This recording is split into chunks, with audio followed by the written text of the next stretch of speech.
మద్యం తాగిన వాళ్ళు ఎలాంటి ఇబ్బంది పడతారు? ఇది చాలా దారుణమైన సంఘటన. ఈ కూటమి ప్రభుత్వం ఏర్పడిన తర్వాత ప్రజల ఆరోగ్యంపై గతంలో ఇదే కూటమి ప్రభుత్వం వైసీపీ చాలా అక్రమాలు చీప్ లిక్కర్ సప్లై చేస్తున్నారని చెప్పారు. అదే పవన్ కళ్యాణ్ ఊగిపోతా కూడాను ఏ జగన్ నిన్ను కల్తీ పేదల్ని మోసం చేస్తున్నామని చెప్పేసి ఊగిపోయిన పవన్ కళ్యాణ్ ఎక్కడ దాక్కున్నాడు, చంద్రబాబు ఎక్కడ దాక్కున్నారో ఎవరికి తెలియదు. అదేవిధంగా ఈ కల్తీ అనేది డెఫినెట్గా ప్రజల ఆరోగ్యం మీద చాలా దెబ్బతీస్తుంది. నిన్న సురక్ష యాప్ అన్నారు, అదేవిధంగా స్కాన్ కోడ్ చేసి మేము నాణ్యమైన లిక్కర్ ఇస్తున్నామంటున్నారు. ఓకే, మీరు స్కాన్ చేస్తారు, కోడ్ ఏమేమి ఉన్నాయో అన్నీ దాంట్లో బయటపడతాయని చెప్పారు. అదేవిధంగా మంచినీరు సరఫరా చేస్తున్నారు, మున్సిపాలిటీ ద్వారా కార్పొరేషన్ల ద్వారా అన్నీ సరఫరా చేస్తున్నారు. మీరు దానికి ఏమైనా స్కాన్ కోడ్ పెట్టారా? పెట్టలేదు కదా. అది ప్రజల ఆరోగ్యానికి మీరు ఎంత డ్రైనేజీ నీరు కూడా వచ్చేసి మంచినీళ్ళలో కలుస్తూ ఉంటే దాని గురించి మీరు పట్టించుకోరు. కానీ లిక్కర్ మీ అమ్మకాలకి మీ ప్రభుత్వం రాబడికి మీరు స్కాన్ కోడ్ పెట్టాము, నాణ్యమైన మందు సప్లై చేస్తున్నాం అంటున్నారు. అదేవిధంగా ఇది వైసీపీ వాళ్ళ మూలాలు ఉన్నాయని చెప్పేసి మీరు అంటున్నారు. రమేష్ ఒక ఫోన్ నెంబర్ వేశారు, అది ఎవరిదో తెలియదు.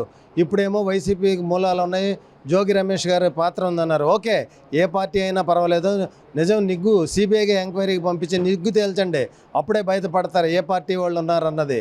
అంతేగాని లేనిపోని అన్నీ వేసి ప్రజల ఆరోగ్యం ఎలాగ దెబ్బతీస్తున్నారంటే చాలా దారుణంగా దెబ్బతీస్తున్నారు.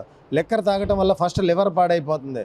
లివర్ పాడైపోయిన తర్వాత ఊపిరి అందక పస్ ఫామ్ అయిపోయి లంగ్స్ కూడా పాడైపోతాయి. ఈ విధంగా ప్రజా ఆరోగ్యంపై మీరు ఏం శ్రద్ధ వహిస్తున్నారు? లిక్కర్ మీకు ముఖ్యమా, లేకపోతే పేషెంట్ ప్రజల ఆరోగ్యం ముఖ్యమా? రెండు మీరు తేల్చుకోలేకపోతున్నారు. పేషెంట్ గతంలో జగన్మోహన్ రెడ్డి గారు ఏం చేశారు? విద్య వైద్యం మీద ఎక్కువ కాన్సన్ట్రేషన్ చేశారు. మీరు ఏ విద్య మీద కాన్సన్ట్రేషన్ చేశారు, ఏ వైద్యం మీద మీరు కాన్సన్ట్రేషన్ చేశారు? ఒక విధంగా చెప్పాలంటే జగన్మోహన్ రెడ్డి గారు ఆగిపోయే గుండెకి కొన ఊపిరిచ్చి దాన్ని ముందుకు నడిపించారు.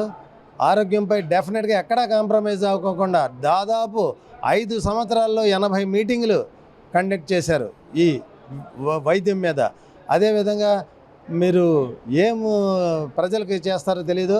డెఫినెట్గా మీరు రూట్ మార్చేసి మీ యొక్క ఒక్కొక్క అక్రమాలు బయటపడుతున్నాయని దీన్ని డైవర్ట్ చేయాలనుకుంటున్న ప్రభుత్వం.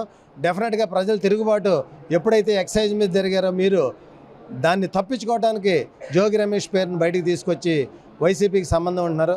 తేల్చండి, సిబిఐకి అప్పచెప్పండి. డెఫినెట్గా ఎవరు దోషులు అవుతారో ఎవరు ఇది అవుతారో వాళ్ళే బయట పెడతారు.